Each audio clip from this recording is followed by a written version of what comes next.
Hoy vamos a ver el tumor o la neoplasia más común del sistema nervioso central, que se llama astrocitoma. Primer concepto, son muy frecuentes en pediatría. Son el 20% de todos los tumores que ocurren en pediatría, los tumores del sistema nervioso central, son el 20%. En el resto, cuando ustedes toman toda los adultos y pediátricos, baja, la incidencia baja, y si toman esa cifra de cada 100.000 habitantes y por año, está entre 10 y 17 por 100.000. Recuerden que vamos con este, que es el más común de todos, que se llama astrocitoma. Entonces acá tienen el caso clínico, léanlo tranquilo, y acá de entrada, cuando el punto 2 es muy interesante que ustedes se pongan a pensar por qué síntomas puede venir. Y esto tienen dos situaciones muy claras. Una es hipertensión endocraniana, que es inespecífica, y es igual para cualquier tumor o para cualquier razón no tumoral que aumente o que crezca dentro del sistema nervioso central. Y la otra son signos de foco. Esto implica desde epilepsia hasta qué lugar neurológico, o sea, qué lugar de la corteza o del ventrículo está involucrado por la proliferación tumoral y les va a dar esa síntoma. Entonces ustedes lo van a explicar de esa manera, con signos de foco o con hipertensión endocraniana. ¿Cómo se clasifican los tumores? ¿Sí? Entonces, ya habíamos dicho que el primer concepto era diferenciar los de adultos, que eran menos frecuentes, con los pediátricos, que son mucho más comunes. Los pediátricos siempre se dan en el cerebelo y tronco. En vez, los de adultos son de corteza supratentorial. Entonces, los dividen en infratentoriales de chicos y supratentoriales de adultos. Esto entre benignos y malignos, como hacemos en cualquier otro órgano, en el sistema nervioso central es muy relativo. ¿Por qué? Porque depende si yo lo puedo extirpar. Y para que lo pueda extirpar, tiene que ver qué lugar o qué sector del sistema nervioso central es el que está creciendo el tumor. Y la otra cosa que lo diferencia es, las dos cosas son, una, no existen en in situ, no existe el concepto de in situ para el sistema nervioso central, y como ustedes vieron los vasos celulares, este es capaz, las metástasis que dan es dentro del sistema nervioso central, es como que no se va del sistema nervioso central, ¿sí? Entonces, los rasgos de benignidad y malignidad histológica en el sistema nervioso central es absolutamente relativo y es directamente proporcional al lugar donde está y si yo lo puedo extirpar o no. La localización del tumor, les explico, el tumor más benigno, más bueno, que se llama astrocitoma pilocítico. Ahora, si ese astrocitoma pilocítico está en el nervio óptico, le tengo que sacar el nervio óptico. Entonces, lo de benignidad y malignidad, les quiero decir, es muy relativo. O si un meningioma, que es el 99% de los meningiomas son benignos, comprime la médula, o está en el tronco, me puede producir un paro cardiorrespiratorio. La diseminación de los tumores, ya lo dijimos, difiere totalmente porque se distribuye dentro del sistema nervioso central, hace, en teoría, los secundarismos a la metástasis. No se van fuera del sistema nervioso central.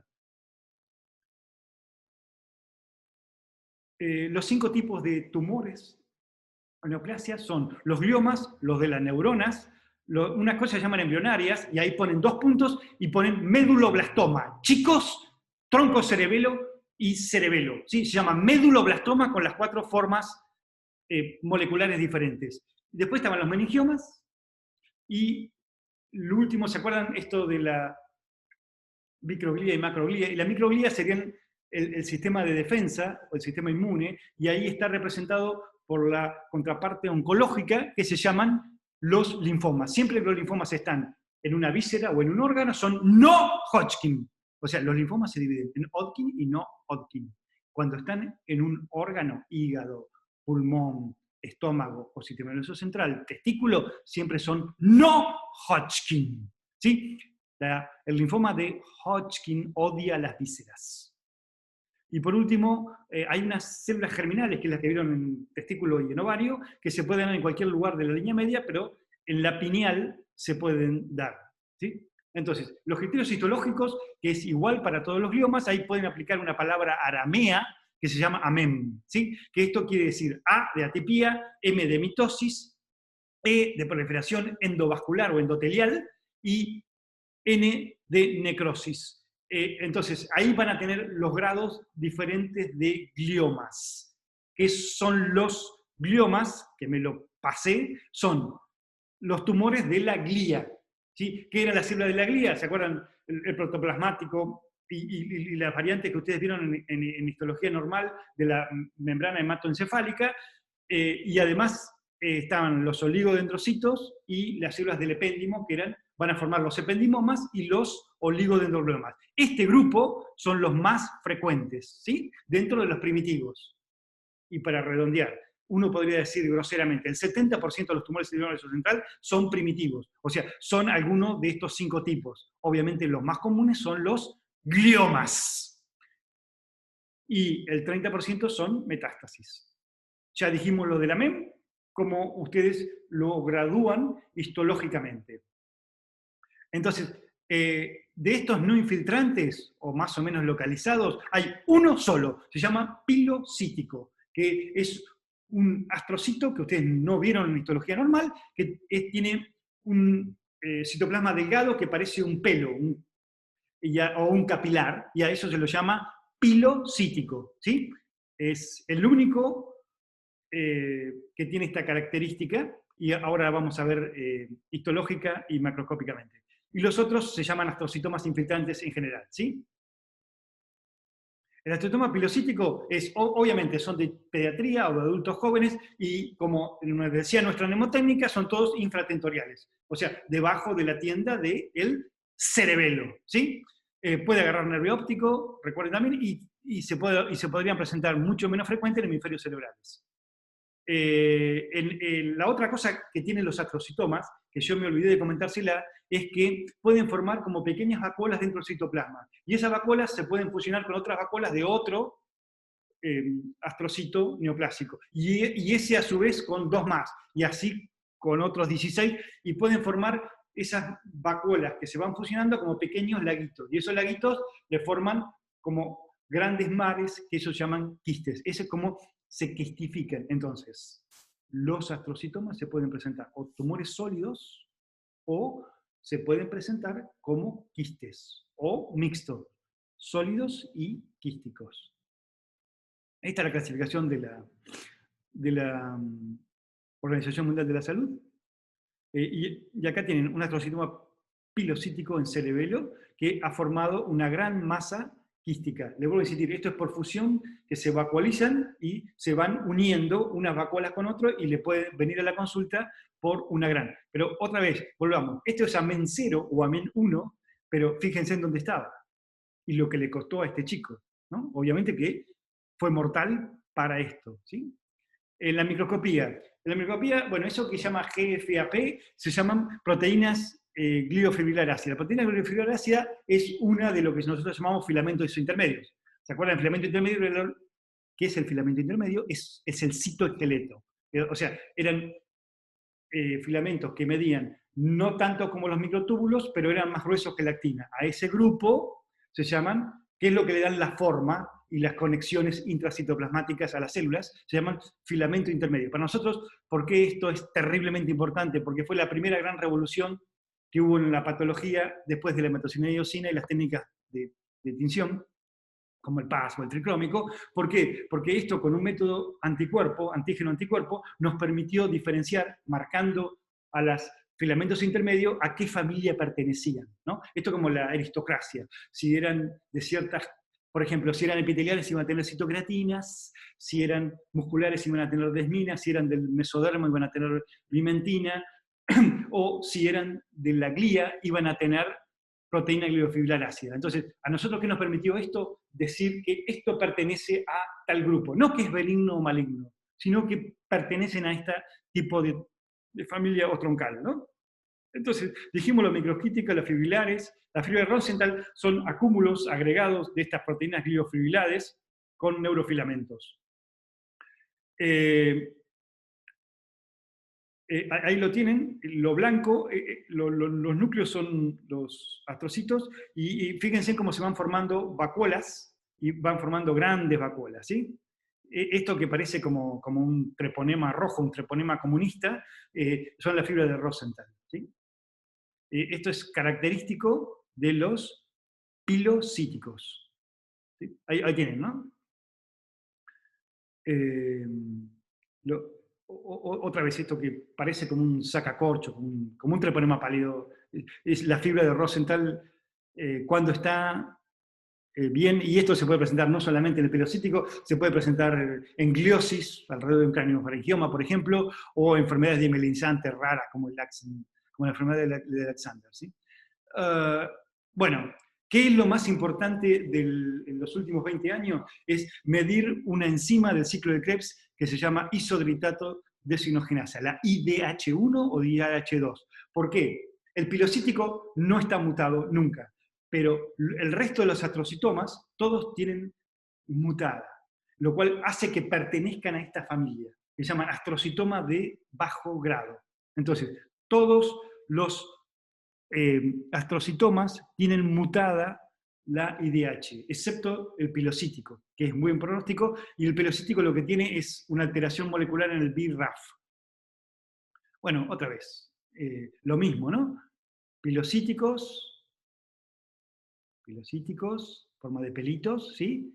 Y esta es una proteína fibrilar ácida. El Ki67, que se acuerdan que era proteína esa de fase S, que a mí me indicaba, en la fase S era cuando el ADN se me duplica, ¿sí? Era la que estaba entre G1 y G2, antes de entrar a mitosis. Entonces, a mí lo que me va a indicar el Ki67 es cuántas células van a entrar en mitosis. Entonces, es una manera directa que yo tengo de saber a qué velocidad está creciendo un tumor.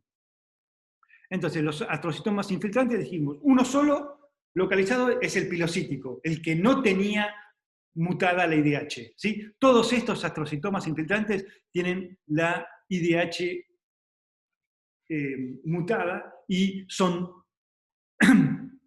todos AMEN 2 o AMEN 3. ¿De acuerdo? Ahí van al AMEN de la mnemotécnica y aplican. ¿Sí? Y recuerden, los de adultos son supratentoriales y los de pediatría son debajo de la tienda del cerebelo.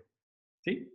Los astrocitomas difusos, que pueden ser fibrilares o protoplasmáticos, que estos eran los dos que le enseñamos nosotros en histología normal, pero tienen que agregar el pilocítico, que no existe normalmente, y hay uno que es un citoplasma amplio, regordete, parece como esos luchadores de sumo japoneses, que se llama gemistocítico. ¿Sí?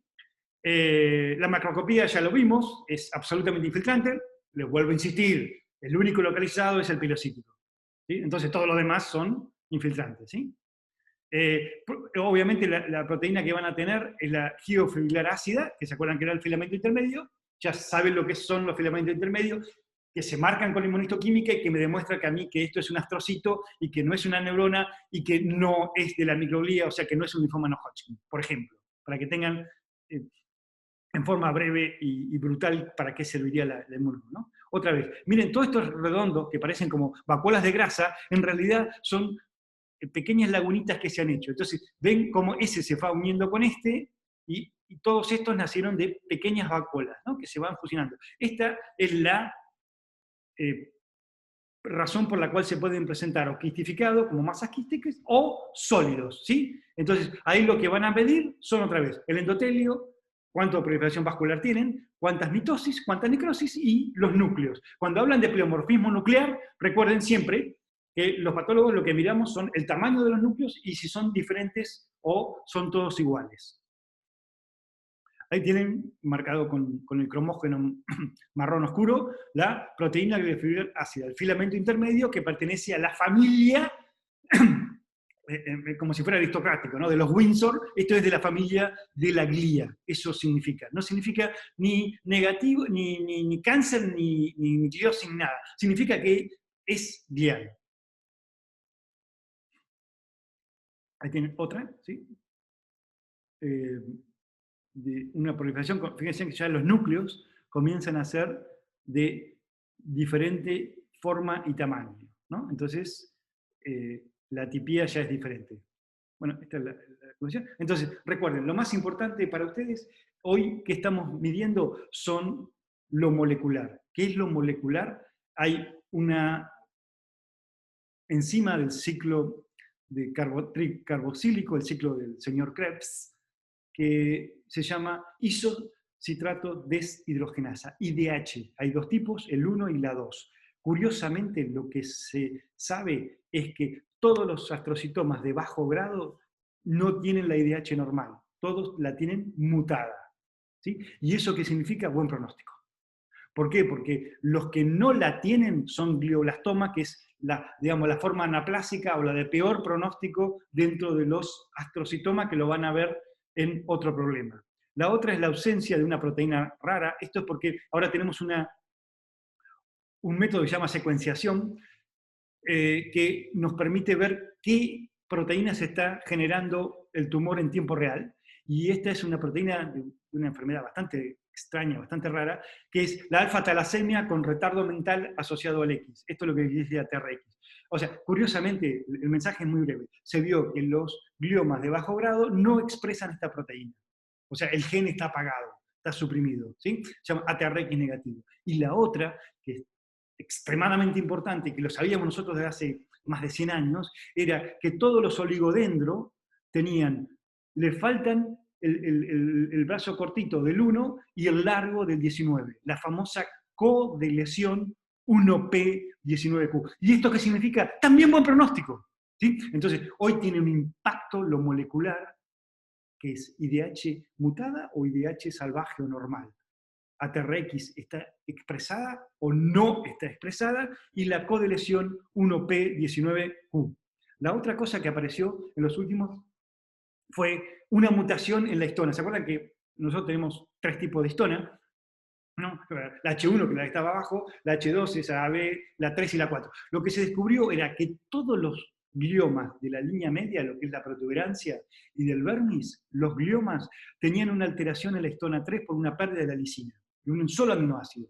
Entonces, era muy curioso que todos tuvieran la misma tipo de alteración, ¿no? Lo que se llama la H3K27M. Ustedes van a ver que a los tumores del sistema nervioso central de la protuberancia, los gliomas se los llama así, H3K27M.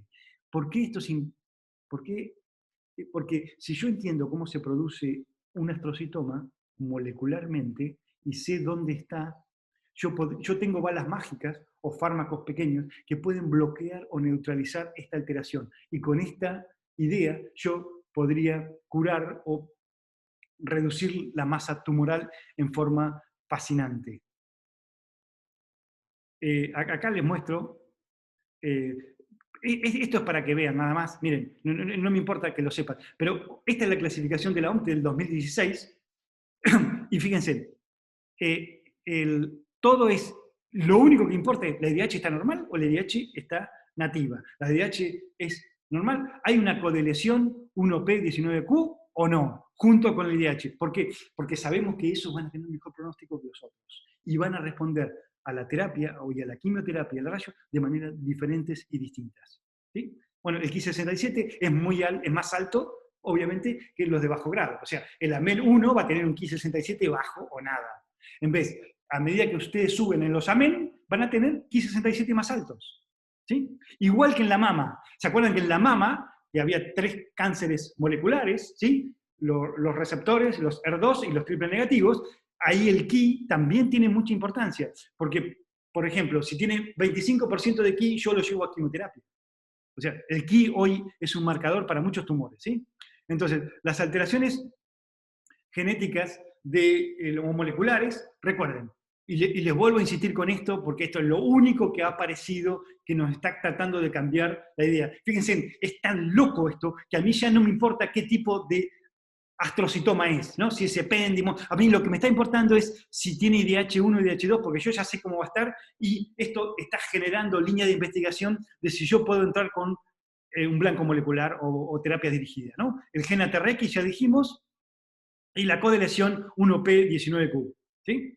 Entonces, anaplásicos van a ser los grado 4, amén, ¿sí? Y lo que ustedes van a ver son atipía, Ki67 alto, y recuerden, cuando uno habla de atipía, lo que está hablando es que yo tengo claramente núcleos de distintas formas y tamaños diferentes y distintos, más necrosis.